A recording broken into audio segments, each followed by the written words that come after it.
Okay, so good morning, everyone. Today we are looking at chapter 2. Okay, now chapter 2 specifically, it's definitely about Hitler.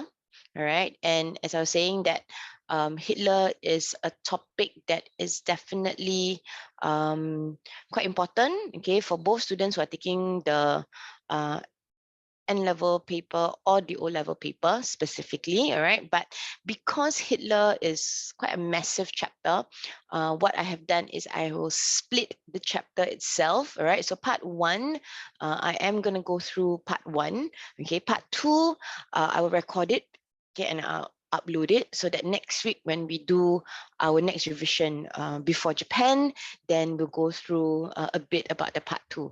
Okay, so these are the things that you would already have.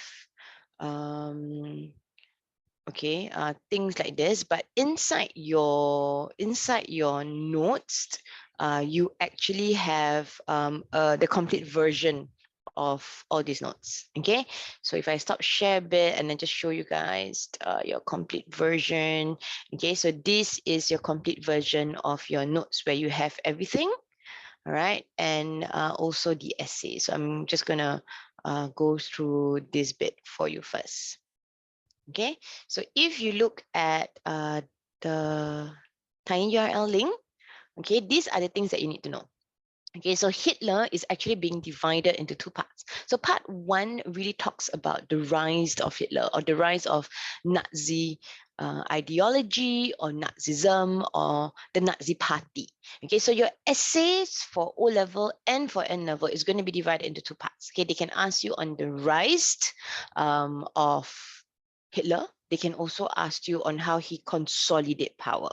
Now, from the SAB website, these are key terms that you need to have some sort of ideas. So specifically things like what is communism, what is nationalism, what is authoritarianism, militarism, parliamentary rule.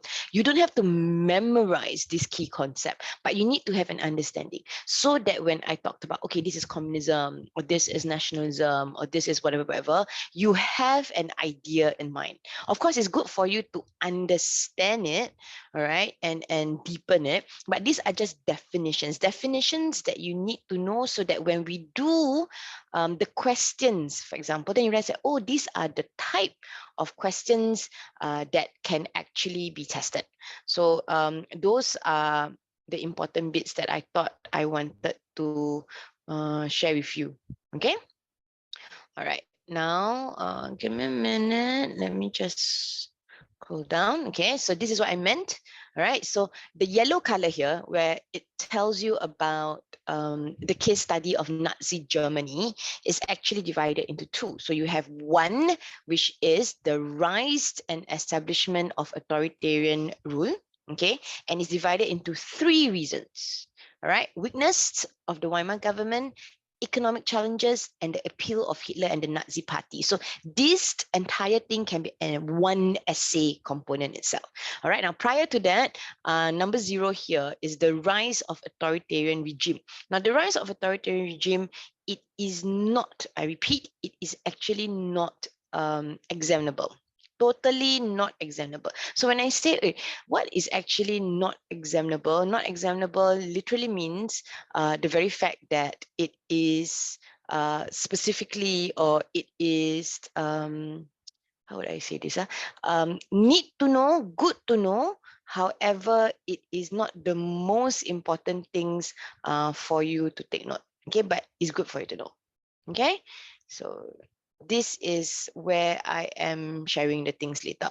Okay, now moving on to the next few pages, I also wanted you guys to see this. So you scroll all the way down. Okay, I'll go through this, don't worry, but I want you to scroll all the way down. Again, you have other resources. Now, if you look at all these YouTube resources, click the link, yada yada, all right, and look at the video. So sometimes, the video may give you that condensed version of what this topic is about. So for every topic moving on, there will be a resource bank. Okay. Now, this is the one that I think most of you are more interested in, or most of you are keen. Like, so you know all this content, right? How are the questions going to look like? So for the O-level students, take note, okay, so I've put there, code 2261 is O-level again, all right? So this is the group of questions that you will have or you can be tested. Now remember, all questions are 10 marks, okay? And this basically tells you the reason why Hitler rose to power or the rise of Nazi. Okay, so again, when we look at levels of response marking, this is how you are marked specifically for O-level students. And of course, you have that conclusion. Okay, now for the students who are taking the N level, all right, so if you look very carefully, you have a group, a range of questions at the same time. And again, all right, so for N level and O level for this topic, there is no differentiation at all. You are studying the same content. What is slightly different is just how you answer the question or how the question is worded. Okay, and the only difference is that the O level students, you have to write the conclusion. The N level students, there is no conclusion needed. So it is, the range of marks is just more in that sense. All right. So, and if you look, right, it is a lot of it is repetition. So what I'm trying to tell you is basically for topic or chapter 2, there's only 2 kinds of questions that they're going to ask you. They're just going to ask you, the first kind is this particular part 1, which is why? Why did Hitler rise to power? Why was Weimar government weak? Okay, and that's it. And then the other part is actually about his impact and how he consolidated power. So in essence, it is just 2 essays or 2 broad essays that you are studying. So don't be afraid of the Hitler topic, in fact. All right. Okay. So in your notes, okay, sorry, in your notes, this part, okay, so you can always download this anytime that you need, all right, but you also have a slides, okay, a set of slides, and I call it the big idea. Okay, why do I call it a big idea? The reasons is because it is basically the big chunk of things. So when I do this kind of lecture series, it will be, we look at the big ideas, and then after that we look at the essay format itself. All right. Okay. So now for this, I'm just going to toggle to my version. Okay. Same version that you have.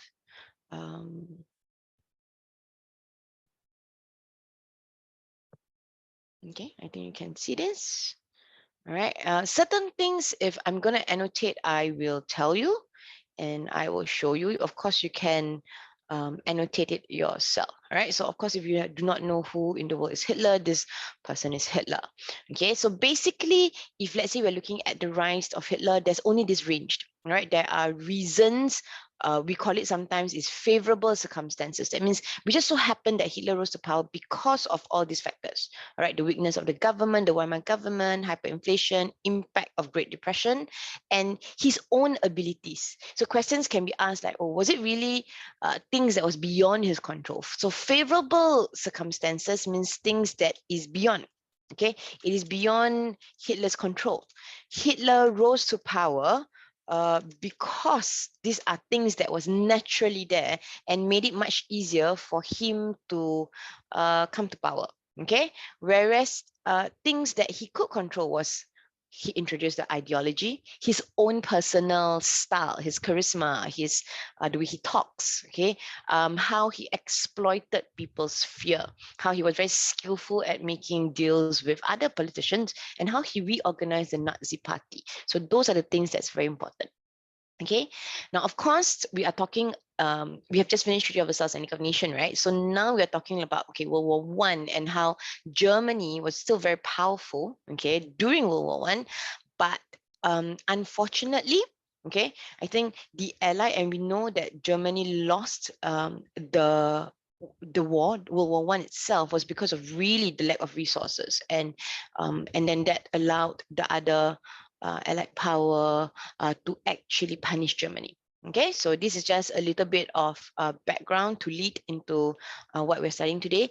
And of course, we talk about amnesties. We talk about how when the war ended, Germany itself lost a lot of territories. And we know why, because of the Treaty of Versailles, right? Germany was really upset. So imagine now you have a country that is very upset with what happened previously in World War One, and you have so the king abdicated. That means the king decided to say goodbye, sayonara, all right, and then a government, a sort of a in-between government, still democratic, okay, or believe in democracy, or believe in the right of people to vote, because they don't feel that, the king previously or the Kaiser previously didn't really bring victory to Germany, So at the end of it in 1919, what happened is there is this government called the Weimar government, okay? And they are the ones that signed the Treaty of Versailles, right? Remember, we talked about November criminal. So what is sad is the very fact that Germany was also chopped up, okay? I mean, you are the loser country, you definitely needs to be punished, right? Because people are afraid that you may retaliate again, okay? Now, when the country is humiliated, it is very easy to find a scapegoat. And the scapegoat is definitely not the king, because he abdicated, so he left, all right? And at the end of it, there were all this group of people who were to sign literally the agreement. And this is the Weimar government. So from the get-go, the Weimar government is already a government that people don't like, and people dislike. So it is very problematic for them. Okay, so a new government was set up. Okay, and this is the Weimar Republic, or the Weimar government. And under this, all citizens had actually the freedom of speech and religion. All right, the Germans could vote.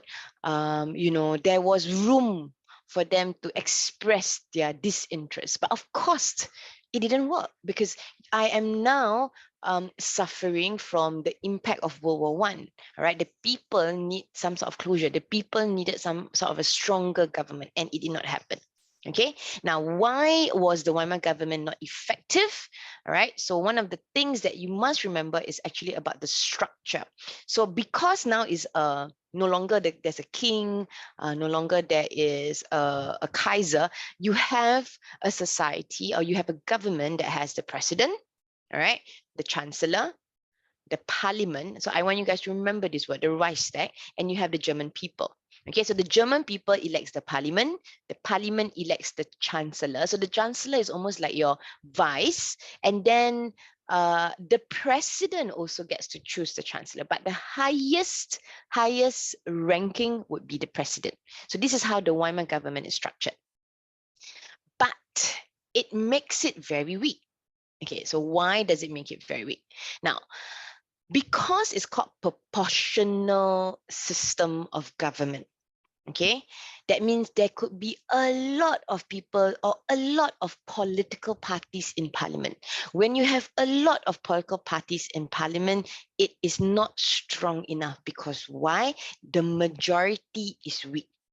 Okay, so imagine, for example, right, you have 100 seats in a parliament, but the 100 seats is divided between two groups, a group will have 2 seats, 100 seats, and then the 100 seats is divided by maybe 25 small political parties, or maybe it could be 30 political parties. So imagine 30 people or 30 groups making the decision for the country. It gets really complicated, and it slows down the process of recovery. You must remember, Germany needs to pay back so many reparations. Germany is already at a losing end, and I don't have a government that is strong enough, that is vocal enough. It will be weak. Okay, so fundamentally, this particular thing called proportional system of government is actually very bad for Germany at that time. No single party could gain authority. All right, so why was it problematic? So this is how a parliament looks like, right? Our parliament, right? But we don't have so many political parties. In fact, we only have 2, all right? And we have a major one, and we have our, of course, opposition party. Now, a proportional system, however, there are many coalition government. Coalition means a group. Coalition means a group. And they couldn't reach a compromise. Okay. And it didn't last long. So because everything was all very mixed, right? Or so many people in the government, right? Sometimes the government is strong, sometimes the government is weak. So from 1919 all the way to 1933, there were 20 types or 20 groups or 20 coalition of government made up of many different political parties. So it is not strong. It is really not strong. So maybe one in 1919, political party A is strong. Then 1920, political party B is strong. So whatever policies you make, in a government doesn't stay long enough, or it's not sustainable. So in any essay, if you were to write about Weimar government being weak, this factor is very important because it tells you in essence, that means the foundation or the roots, why the Weimar government is weak. Okay. So this.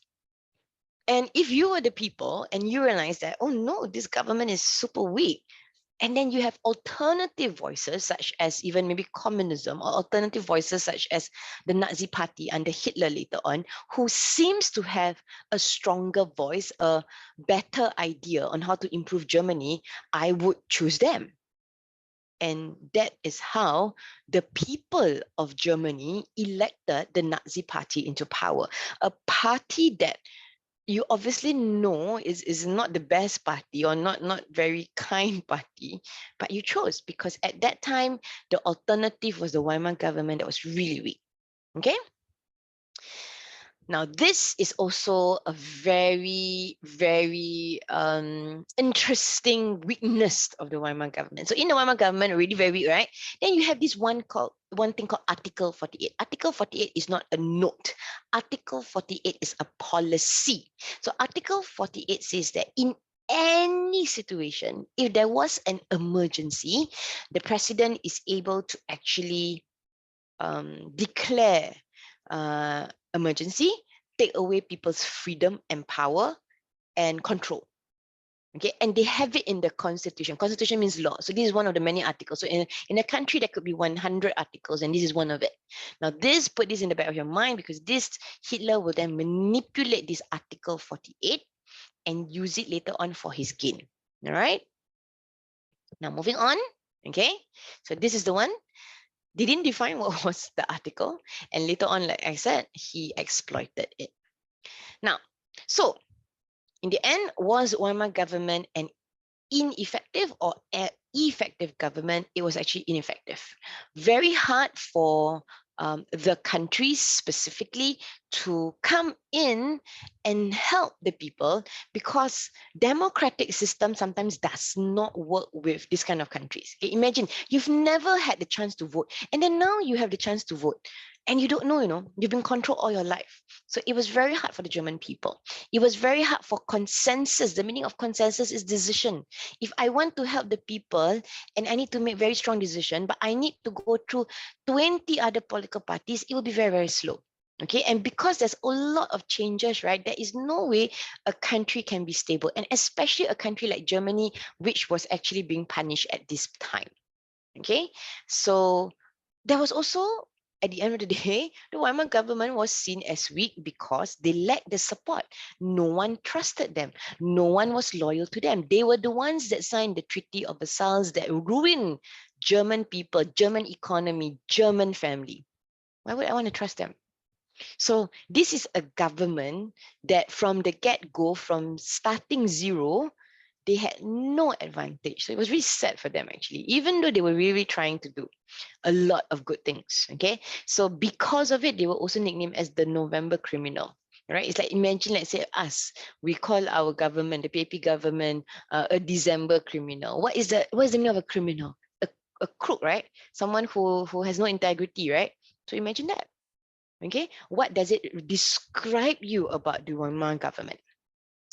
Now, too bad, Weimar government is like, like really just really stigmatized, or really bad luck, or bad ridden, right? At the same time, there were also a lot of people who went against the Weimar government. They were protesting, they were rebelling, right? And one of the example was this. If you want to remember, there's many riots and many, what do you call that? Many protests. But if you need to remember one of it, later on when we look at the essay, remember this Munich beer hall putsch. It is by Hitler. So even Hitler in the beginning, even though he has no power, he actually took advantage of the weakness of the Weimar government. Okay, and it led to later on his imprisonment. Okay, initially, all right, Hitler was actually a terrorist group, just a group of people who's just unhappy with the government. But later on, because of who Hitler was, he was able to assemble a large group of people, all right? And they call themselves the stormtroopers, not these Star Wars, but real stormtroopers, and they attack other political groups. So Hitler, even starting from the beginning, he was able to convince people to go against the Weimar government, okay? And this was what happened, all right? He plotted, okay? And he collected his stormtroopers, and then in 4th October, he actually had a rebellion. Okay, he went in. Hitler forced them to agree to the rebellion. So Hitler was very convincing in using weapons. Okay, now on 9 November, right, Nazi went into the Munich. Munich is of course a city, and failed, unfortunately. Okay, and Hitler fled. Now, why this Munich push? As you can see the slides, I tell you a little bit, right? Because last year for N level, history source-based question, the case study was Munich pushed. So if you didn't realize, Hitler could also be a source-based question topic. Okay, so this is something that I thought I wanted you all to know. Now, it's a failed attempt. Okay, Hitler did not. So Hitler tried to riot against the Weimar government. So remember, the whole factor just now we were discussing is about Weimar government was weak because cannot stop riots. An example of riots or revolution or protests is Hitler. Hitler in the beginning protested against the Weimar government, but failed. Because why? He didn't have enough, even though he had soldiers with him, he didn't have enough loyal soldiers, and he didn't know how to do it initially. Okay, so after this is the part where he rose to power because there was someone like Hitler who tried to go against the Weimar government, and people were curious. So when he was in prison, remember when in prison, he wrote the book Mein Kampf, and that was when his popularity increased. Okay, now other revolution, okay, is this one. It's just called the Spartacist rebellion. The other one is a Cap Putsch rebellion. One is left wing, one is right wing. Left wing is communist, right wing is just more extremist, and then you have Hitler. So if you need to remember how Weimar government is so weak and they cannot stop any protest, blue color, yellow color, green color is an example. So later on when we look at essay, I'll just show you. So do you have to remember everything here on this slide? No need. Just remember one example to show that the Weimar government was weak, cannot stop a protest. All right?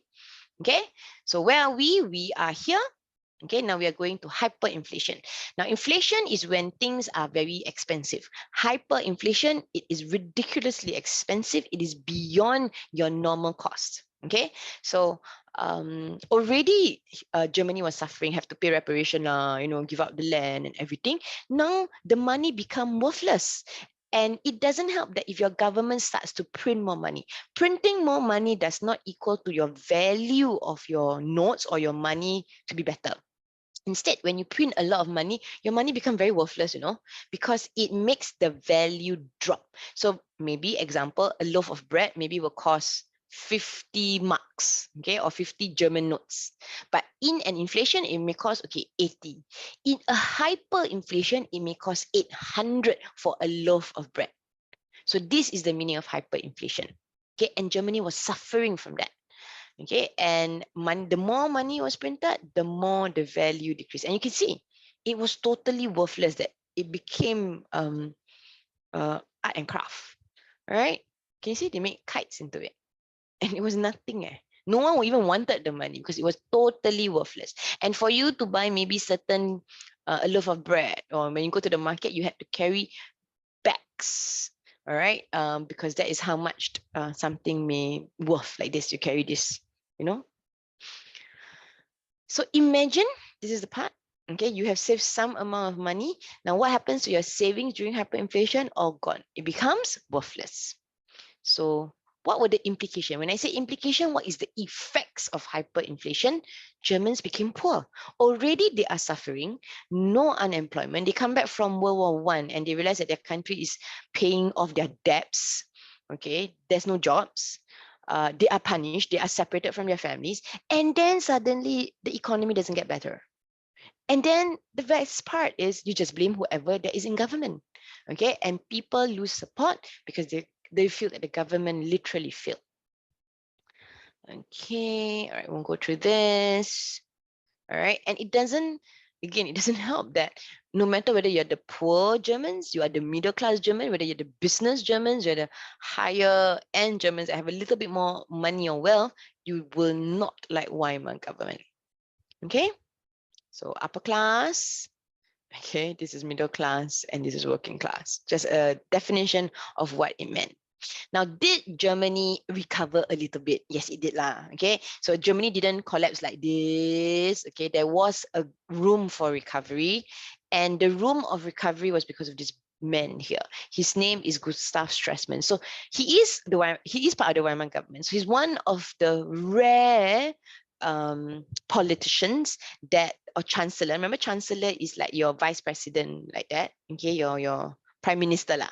All right, he did do something. One of the things that he did was he replaced the currency with a new currency because he know that all the money was worthless, right? And he removed it and he came up with a new currency. A new currency means value, but a new currency requires money to be backed in, or it requires some sort of support. So he also took the humble pie and he pleaded with America to give loan to Germany, so Germany could at least restart their lives. Okay, and it was quite successful. And during this time, also under him, they joined the League of Nations. Remember, Germany didn't want to join the League of Nations or was punished not to join the League of Nations. But during his time, Gustav Stresemann's time, Germany was sort of welcomed into the League of Nations. So that means Germany's problem was reduced. So this is also the period of time where, whatever Hitler did or whatever Hitler said, whatever Hitler wrote has no impact.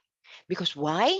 Because things were going good, right? No one wanted to listen to an alternative government, but did it last long? No, this is the one. Okay, so Stresemann negotiated loans with USA, ease the border tension. So these are things that what he did to mend relationship with countries that previously Germany had sort of destroyed during World War One, okay, or attacked during World War One. However, during this time, something happened in America. Okay, remember just now I was showing you, they were trying to get loans from America, but America suffered from this thing called Great Depression. Okay, I will put a link to a video to tell you a bit more about what happened during the Great Depression. So in a nutshell, to summarize, America banks collapse, America's business collapse, American called back all the loans that they gave other countries. Just now I told you, right? They loaned some money to Germany. So now they're asking Germany, come on, you have to pay back because my economy is not doing well and I cannot contribute to any more towards you. So because of that, imagine Germany had to pay. And now Germany is even in a worse situation.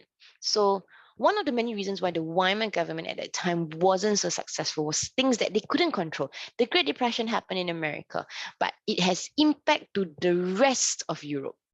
And because of that, the Weimar government then from recovery from like that, from like this, then recover like this, right? Like that, and like that it went even down. So this is the problem that was happening. Okay, it made the German society even more worst, I would say. All right, went to poverty, more unemployment. Now, what is then the impact of Great Depression? Because in USA, all these businesses, all these stock markets actually crashed. All right. So this is what I said, okay? It led to Germany economic crisis, the yellow box, okay? Factories closed, more unemployment, and at the end, the Weimar government has always been weak, okay? But we thought that Gustav Stresemann would be good, but guess what? Gustav Stresemann passed away exactly in 1929 when all this happened. Maybe if Gustav Stresemann was still around, he could do something, but he passed away. And that made the Weimar government even spiral to oblivion. There was no strong person to help them. Right? Everything seems hopeless. And then you have this guy. And he uses and he ramps up his propaganda and he says, I promised, I guarantee I will be your leader and I will make Germany better. So now we're looking at circumstances in Germany after World War I that was favorable in helping Hitler to rise to power. Okay, we are looking at other things. So we have talked about the impact, we have talked about weakness, hyperinflation, impact, right? And now is his leadership. what kind of person he is. We already know that he has an X factor. He can talk, he can convince, he is quite ruthless. Okay. But the German society at that time, even under Weimar government, was not so bad such that people would turn to him. But now with Great Depression, and now is even worse than previously, would the people turn to Hitler? All right. Now, he did not create the Nazi Party. The Nazi Party was something that he inherited, okay, and he sort of revamped. Now, in a Nazi ideology, or Nazism, we call it, all right, the party calls for these four things. And if you look at it, right, abolition means removed of Treaty of Versailles. Combine Germany and Austria together, which was part of the Treaty of Versailles that was actually being removed, allowed true Germans to live in Germany, and establish a strong central government. If you were a German at that time and there was this party that promised you all these four things, especially number four, or tick number four, right? Establish a strong central government, you would want to vote for him because he is promising you. Whether or not he achieved the promise is another thing, But in comparison, Weimar government so terrible versus Hitler, who is promising all this. Even if he were to tell lies and never achieve all this, he sounds like he has a plan. A man with a plan, and that plan gets sold to people who are desperate. People will buy it, right? Now, he also ramped up this idea of nationalism in the German people. So he needed for any kind of leaders like him, right? And it's a one-on-one strategy for you to make sure that you have buy-in from the people. You need to use the people's sentiments, the people's emotions, and you shift it to a scapegoat. And that is what Hitler is very smart at. And one of the things that Hitler did was he played up. That means he promoted this idea of superiority and the Aryan race. So Aryan race is pure Germans, even though actually when history records, Hitler wasn't really a pure German. He was not really, he's German, but he's not, his one of his parentage, okay, is not really pure German. But he played up because he wants to have this creation of the perfect German symbolism. Okay, blonde, blue eyes, very tough looking, like that. Okay, all right, most pure blood. Now, if Aryan was superior, how about the other races? So then now you understand why the impact towards the minorities later on. Why is it he wants to remove the Jews? Why is it he wants to sort of invade Czechoslovakia? So these were other things because of this. The very fact that he thinks that the Germans people are the ones that is supposed to rule the world, in fact. All right. Now, non-Aryans were seen as impure, evil, and specifically, he was targeting the Jews because the Jews, there are Germans who's been living there, but they are actually Jews. All right. It is a religious thing, right? It's a race thing, but they're Germans. Okay. But they need to target this. And Hitler targeted them because at that moment in time, society, the Jews were the ones who were businessmen. And he needed to remove them so that he believed, or at least he believed, that the Germans is the rightful owner of all business in Germany. Okay, so there was prejudice, there was hatred, all right, and we call that anti-Semitism. So examples were, these were posters that showed that who the Germans were, all right, and he showed how he is, like a father figure, remember? And remember, I told you in the beginning that this is a source-based question topic. So even though we are looking at content knowledge per se, there are many subtopics that they can ask a source-based question. And as we do revision, I will highlight to you what are different types. So one of it is this, the rise of Hitler.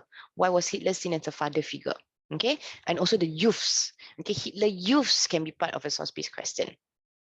And these are some of the propaganda pictures that he has shown. So he drew his enemies, which were the Jews, to be very, very ugly, very scary looking. Again, like what I said, for those of you who just came in, it is to make the German people unite against something so that I can control the sentiments of these Germans. And you need to control the sentiments of these Germans, okay? And especially if you are looking to control a country that's very disengaged and very disunited, you need something to rally them together, okay? So something like that.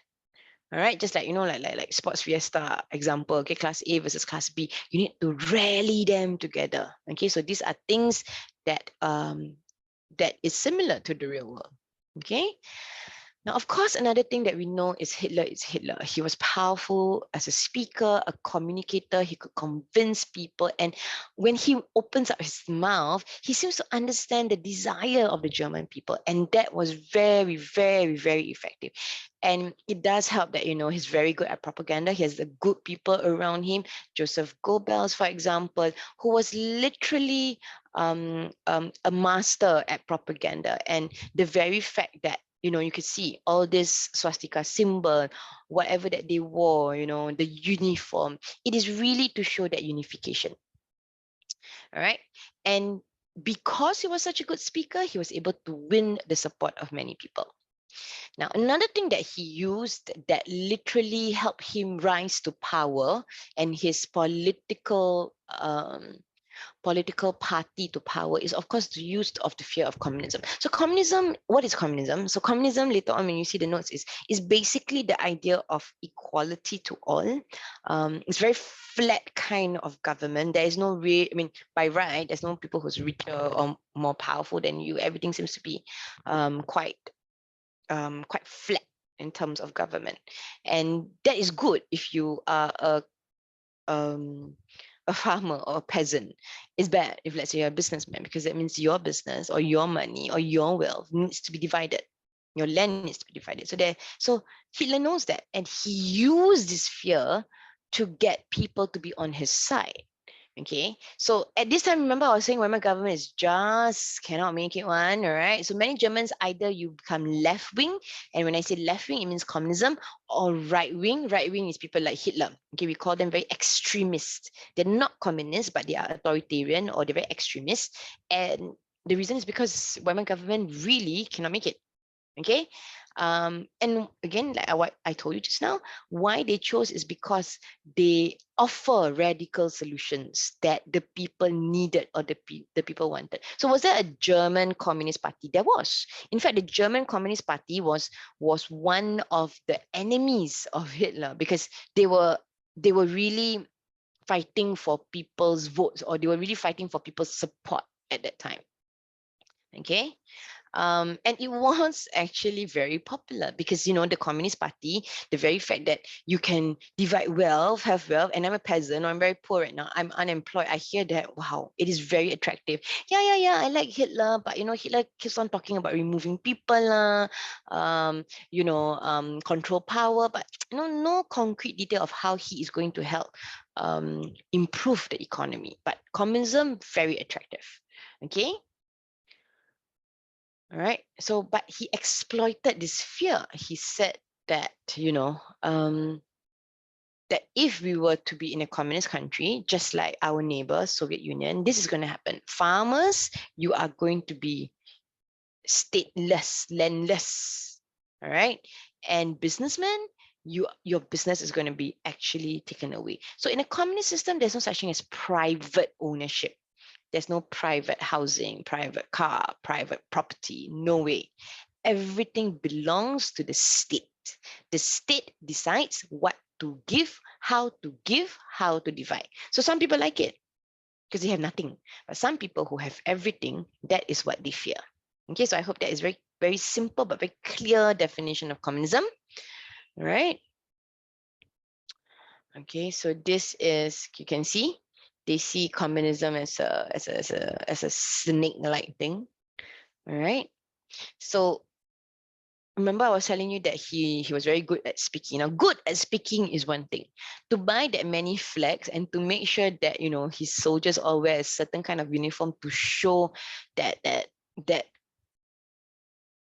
belief that he can control the country requires money. So who was the one that was sponsoring him? It was actually a lot of rich businessmen and industrialists. Industrialists are just big businessmen. So even though Germany at that time was recovering, right? There were businesses, all right? There were people who was making money because these are the ones who owns those big factories, right? Okay, the finance. Okay.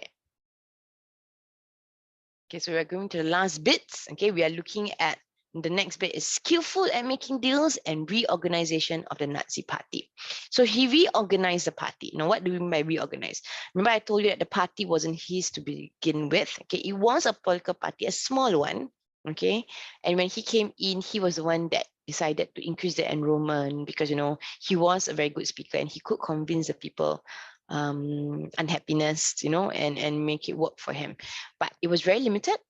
When he attempted to rise up against the Weimar government, he still had a group of people supporting him. But within 10 years, he became chancellor. Now, how did he do that? He increased party membership.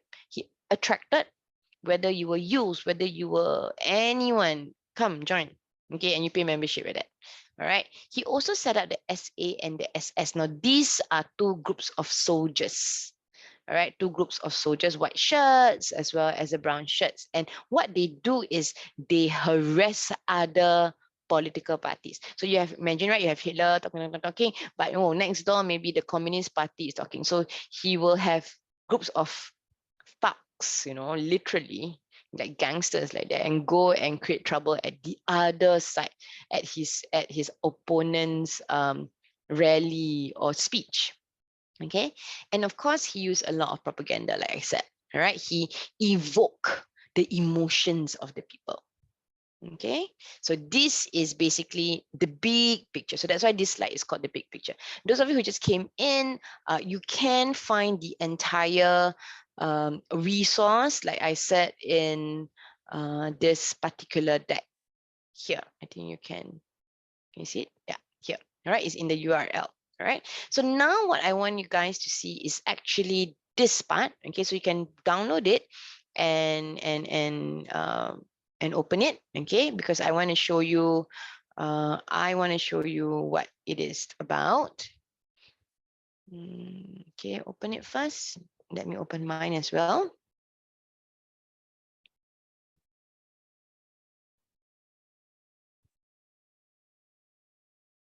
Okay, let me share. All right, you can see this. Okay, so this is the part where the next 15 to 20 minutes you are going to see. Now you have an idea. Now you have a recap. All right, this is what happened in Sec 3, right? Okay, so as I was saying, the rise of authoritarian regime, which I'm just going to go through a bit now, is not tested. Okay, so what does it mean? Okay, and again, non-examinable, please, non-examinable. That means not tested. So when we talk, because we're going to talk about Hitler, and then we're going to talk about Japan, all right, next week. And Japan, as well as Germany, are what we call authoritarian. Now, the meaning of authoritarian is this, okay? It is blind submission to authority, okay? And these groups of people, even though they seem to be, good government to some people, it is not, okay? It is really not allowing people to have freedom of anything, right? But people want it. Then the irony is, why people want to support such a leader, such a country? And the reason is because at that time specifically, they were facing so much problem, and you need a strong voice, you need a strong supporter. Okay, they were willing, all right, to do that.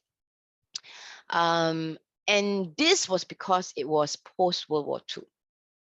Post World War I, not World War II. Okay, many of them were trying a democratic system, but because things were happening, so like things like Great Depression, things like the democratic government was weak. Okay, there was this fear of communism. People just preferred an authoritarian regime. There is a QR code there for you to go and watch. Okay. And this is just a bit of where Germany is. We are right now here. Okay, we are right now here already. Okay, so this is a case study. So specifically, I want you guys to remember that this entire thing here,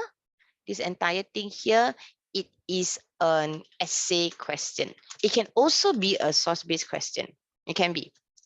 All right, but this is the essay question that they can ask. And so if they ask anything about the rise of Nazi Germany, there are 3 factors. Within this factor, factor 1, factor 2, as well as factor 3, there are many examples. Okay, so I have done it such that in this set of notes, okay, let me just minimize it a bit.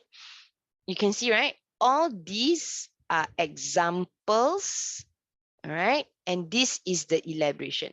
So if you're going to ask me, Che, do I need to know everything? You need at least to know 2 examples. So if the question is asking about weakness of Weimar government, at least know 2 examples. Maybe you know coalition government, or maybe you know, okay, proportional representation and Article 48 seems easier for me to memorize. That's it. Okay, so you have the factor. So this is the factor. Okay, this is the factor. This is the examples. This is the elaboration, and this is the link. So anything that is in this gray colored text box is the link. So the weakness of Weimar government, how did it lead to the rise of Nazi Germany? Because obviously the Weimar government was weak, they cannot implement laws, and people lose confidence and support. That's it, enough. Okay. All right.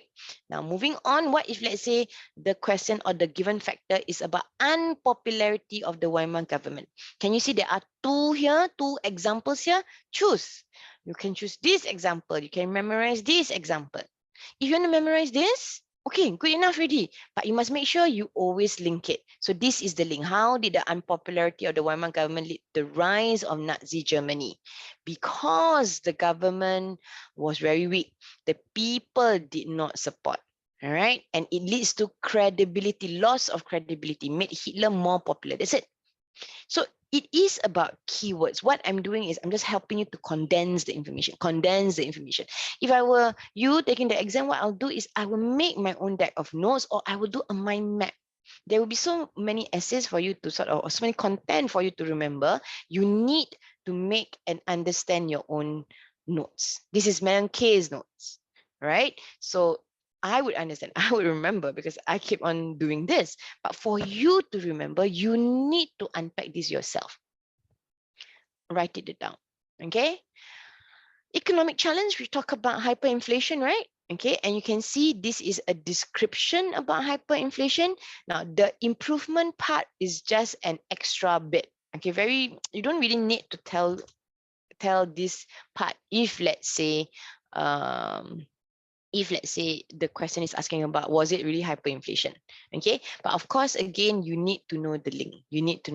This actually just show that in between the craziness of Weimar government there was a small hope of success. Next is this Great Depression. So Great Depression is one example, elaboration, no negotiation, high unemployment, quite easy, can write in your own words. But how did it lead to the rise of the Nazi Germany? How did it made Hitler more popular? Because it made Weimar government inefficient. When it becomes inefficient, it was very easy to support people like Hitler. Okay? All right. Now, this is just a description about communism as well.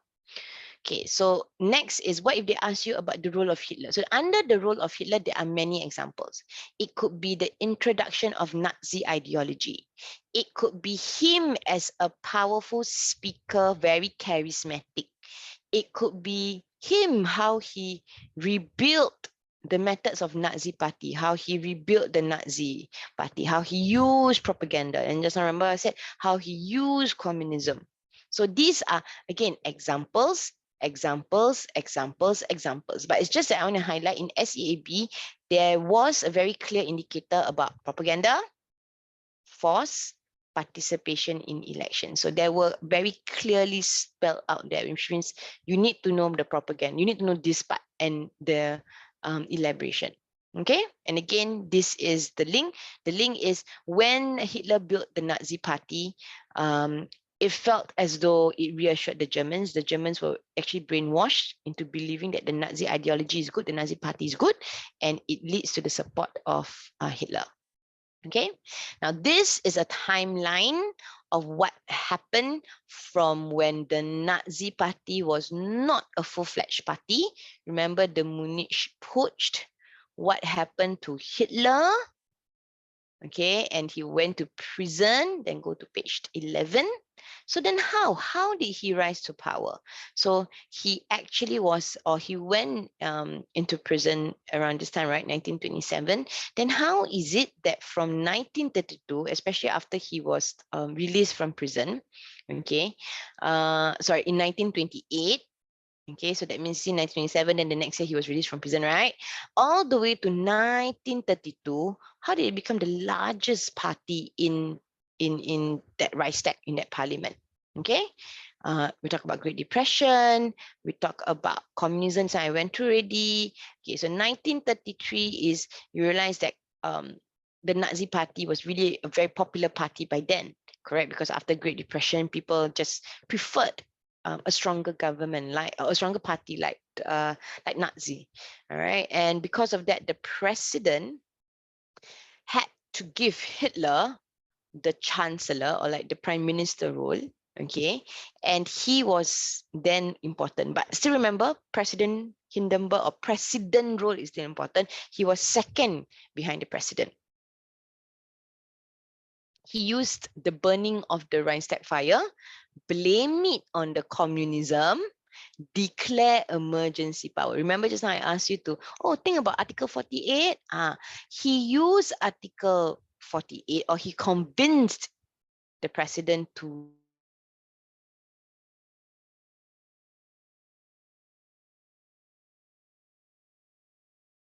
and yada yada, whatever it is, ban the communists from elections. Can you see? February and March was very, very smart. Okay. General election, the Nazi party won. Okay, and because he was chancellor, he even came up with this thing, this policy. An act is actually a policy. All right, it is a policy. Sorry. All right, and it gave him power to pass any laws without the president's approval. So president is still around, but he is now trying to gain power, okay? And then he abolished trade unions. That means people's rights. The local government was reorganized. He set up a secret police, okay? He even made an agreement with the Pope. You know, he wanted to remove religion from the Nazi party. And all other political parties were banned in just that few years, 1932, 33, 34. Even the courts were actually were actually removed. All the judges that became Nazi or were loyal to the Nazi. And even during this time, he took the opportunity to get rid of his own supporters, his own soldiers, because they were getting stronger. Okay, now in 1934, so he was elected when again? Look at it, he was actually elected in 1933. In 1 year, he did all this. Every month he did something. And in 1 year, when Hindenburg died, the president died, he's chancellor, right? He joined president, chancellor, head of army into one person, and he became the great ruler. So this is how he actually collectively got power and became stronger. Okay, so if you think that, okay, Madam K, that's too fast, there's all other resources here. All right. Okay, so now let's look at the essays. So I have included Anderson, Ganin Singh, Maristella, Nanchao, as well as Yishun Town sample behind here. Okay, but I want you later on to really take time to really look at it. Okay, or later on when we do a very quick revision of this topic, you can see that it is really just about the right. So all the questions require the same content. All these questions require the same content. You cannot do wrong, okay, from memorizing this. So our game plan is Treaty of Versailles of Nation. Hitler is something that you can do, all right, must do, because it is easier in comparison to all the other chapters. Okay, so a question from Anderson is, the weakness of the Weimar government was the main reason for the rise of Hitler. Yes, and we now know why Weimar government is very weak. Instability, inherent weakness, that made it very vulnerable. But was it only the Weimar government that led to the rise of Hitler? No, there were other reasons. Great Depression, as well as Hitler oratorical speaking, or his X factor. So I have put it such that the essay is point, examples, elaborate, and link. Okay, so for the O-level students, there is a conclusion. Read the conclusion. It just says that the weakness of the Weimar government was the one that really caused Hitler's rose to power. So this is basically everything. So even if, let's say, you're not looking at any other essay, this essay will be the essay that comprises of every content that you have just read here. So what I'm giving you is the essay version. What I've given you on top here is the point form version. So you see, I am the one who's benefiting from this because I am the one who's doing these notes. But what you need to do is, once you get this deck of notes, you can start actually now, is to make your own summary. I think that will help. Okay. Other questions are the same. All right, Nanchao also the same. The Weimar government collapsed due to the Great Depression. So they just changed the factor, but you need to know the overarching, you need to know the whole big picture. All right. Okay, so the last bit is, of course, for the N-level students, all right, who's taking this. Again, I would want to emphasize, it is really, really very important to study Hitler. Okay, especially the rise of Hitler. It's very easy.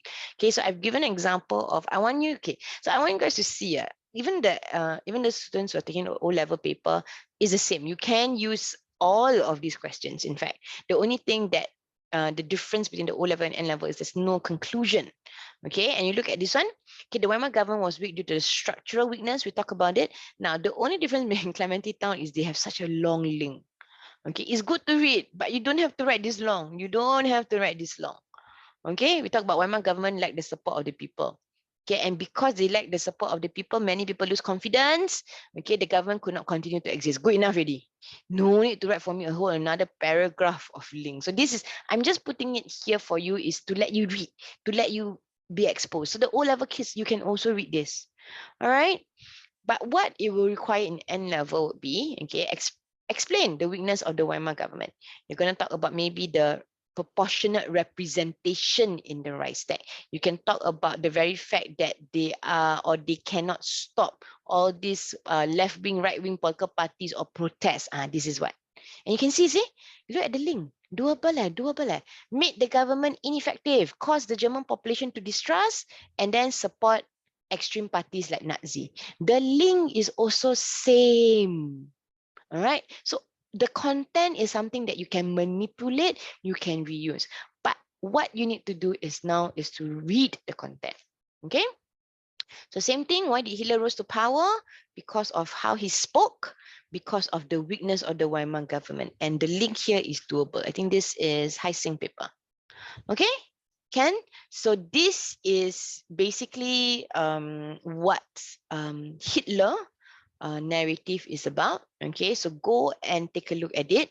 All right, I will send and upload the video in a bit. Give me about an hour or so. Okay, all right. So if there are no questions, okay, have a good Saturday. All right, next week we are going to continue part 2 of Hitler. I will record that that part first, and then I'll upload it, and then after that we just go through really, really fast, and then I do want to go through Japan part. All right, so for the N level kids, next week you have a break, because, or you can come in and join the first part, because the second part will be the part that I look at Japan militarism, which is not in your syllabus. Okay, all right, so thank you everybody. Bye bye.